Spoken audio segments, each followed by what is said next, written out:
අයිබෝන් කියල පිළිගන්න ඔයාලා හැම දෙනෙක්ම ඔසි ලයිෆ් අපේ YouTube channel එකට. ඉතින් අද channel එකේ කතා කරන්න යන්නේ මොකක්ද කියලා ඔයාලා මේ විදිහට දන්නවා. අද අපි අපේ වීඩියෝ එකෙන් කතා කරන්න හිතුවේ අපි අලුතින්ම ලංකාවට ගෙන්නපු JBL Wavebeam 2 එක ගැන. ඉතින් මේ ගැන අපි කතා කරමු. කතා කරන්න කලින් මම හිතුවා ඔයාලට මේක unbox කරලා පෙන්නුවොත් හොඳයි කියලා. ඉතින් අපි බැලුවොත් සුදු පාටින් මෙන්න මේ වගේ බොක්ස් එකක් බලා ගන්න ලැබෙනවා. ඒක ඇතුලේ තමයි අපේ මෙන්න මේ Wavebeam 2 TWS noise cancellation ear headphone එක අපිට බලාගන්න පුළුවන් වෙනවා.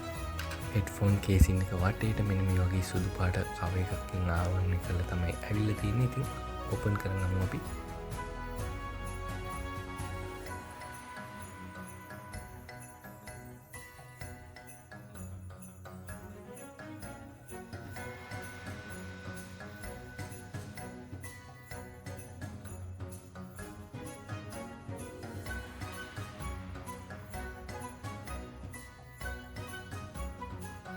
ඉතින් අපි ඕපන් කරලා බැලුවොත් අපිට මුලින්ම මේ ear tips ටික බලා ගන්න පුළුවන් වුණා. ඉතින් paper works වගේකුත් දීලා තිනවා. අපිට බලා ගන්න පුළුවන්. අපි එකත් ඕපන් කරලා බලමු. warranty paper එකයි one papers වගේකුත් තියෙනවා. ඉතින් safety sheet එකකුත් තියෙනවා. ඉතින් අපිට මේ විදිහට බලා ගන්න පුළුවන් paper works ටික.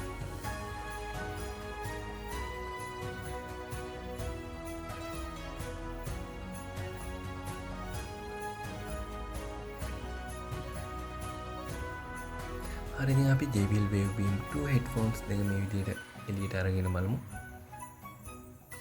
හරි ඉතින් මේ වෙලාවේදී කියන්න ඕන මේ box එක ඇතුලේ තිබ්බ තැඹිලි පාට C type එකේ charging cable එකකුත් මට ඒ වෙලාවේ ඒක වීඩියෝ එකට ගන්න බැරි වුණා. ඉතින් ඒ ගැනත් ඔයාලට දැනුවත් කරන්න හිතුවා. ඒ වගේම ඉතින් ඔයාලට බලා ගන්න පුළුවන් මේකේ type C port එකෙන් තමයි charge කරන්න තියෙන්නේ. ඒකේ cable එක තමයි මම ඔයාලට කලින් කිව්වේ. අපිට ඇවිත් තිබ්බ මට වීඩියෝ එකට ගන්න බැරි වුණා කියලා. ඉතින් බයිසිකල් පදින අයට නම් මේක විශේෂයෙන්ම වැඩගත්තේ කියලා හිතනවා. ඉතින් ඔයත් try කරලා බලන්න JBL Wavebeam 2 මොඩල් එක කොහොමද කියලා. මේ ගැන වැඩිපුර වීඩියෝ එකක් අපි එක්ස්පීරියන්ස් කරලා ඔයාලට ආයෙත් අරගෙන ඉන්න. එහෙනම් ආයෙත් හම්බ වෙනවා. ඔබට සුබ දවසක්.